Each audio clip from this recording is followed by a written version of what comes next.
Hello you buggers.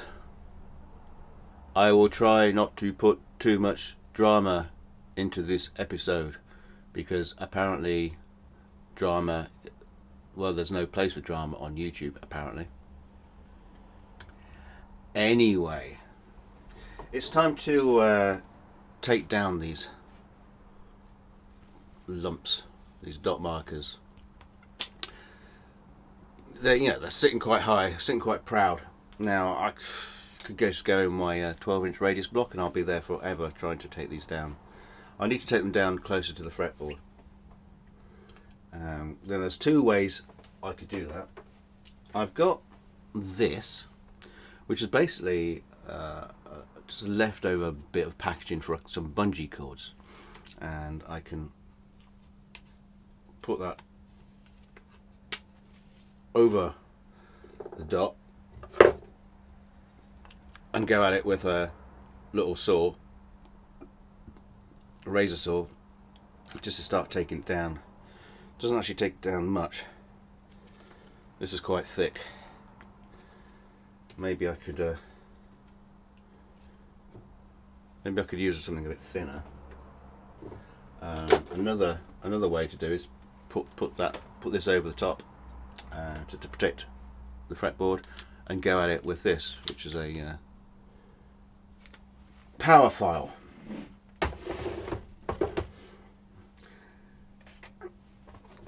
Now let's think about this for a moment. These are sitting quite high, so if I go at it with some kind of force, like a file or something like that, going this way and that way, there's quite a lot of leverage, and this isn't glued in very, very deep into the fretboard, so that amount of backwards and forwards leverage could unsettle the glue and pop the whole the whole dot marker out. That would be a bit of a bum.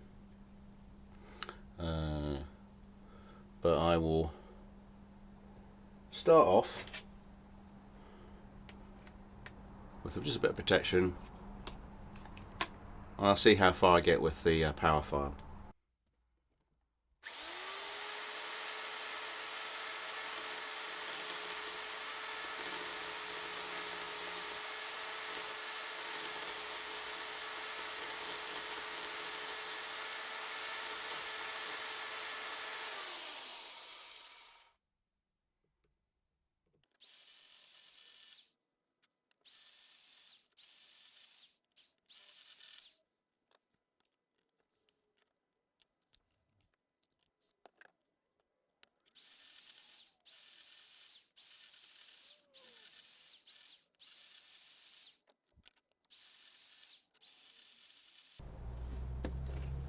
Okay, so that took a reasonable job of taking it down. Starting to taking it down, just need to get down a bit closer now. So now I've moved down to a piece of packaging, acetate. So that's very well, it's a lot thinner, and I can probably safely attack it a little bit more with the power file.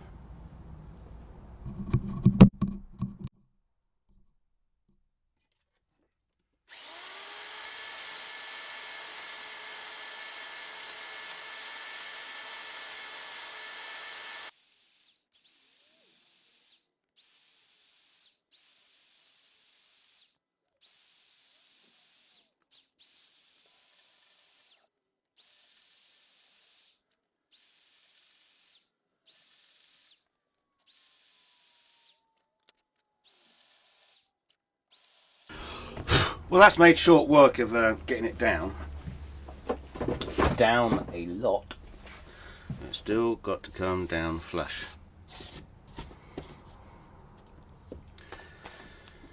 Now, I could go in with some masking tape. I think maybe it's time to go in with a 12-inch sanding block now.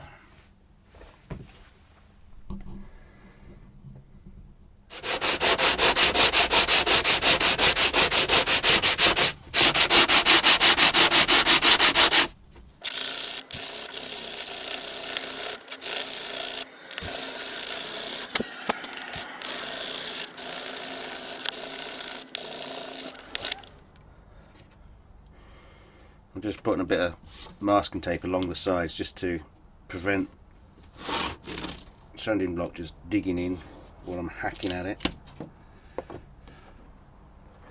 Just yet another level of protection. Obviously it means that I won't be able to sand down past that thickness, but at this moment in time that's okay by me, because then I will move it for finer grade, because the whole fretboard needs a slight finish on it anyway.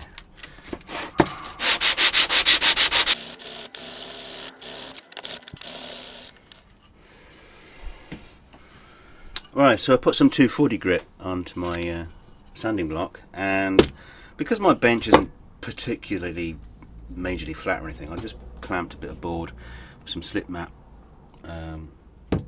underneath it and folded it over so I can have a bit more chance of holding the fretboard down while I'm sanding it. I've taken it down. Is it perfect? No, not exactly.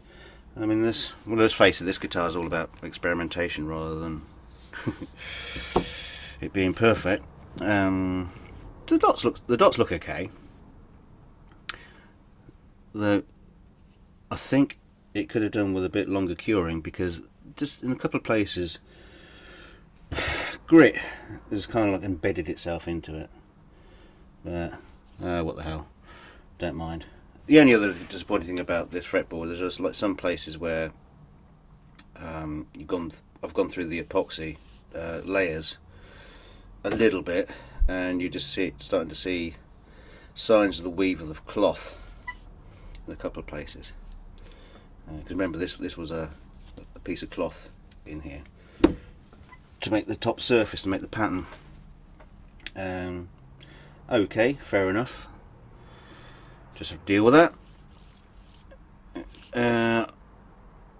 Are the dots perfect?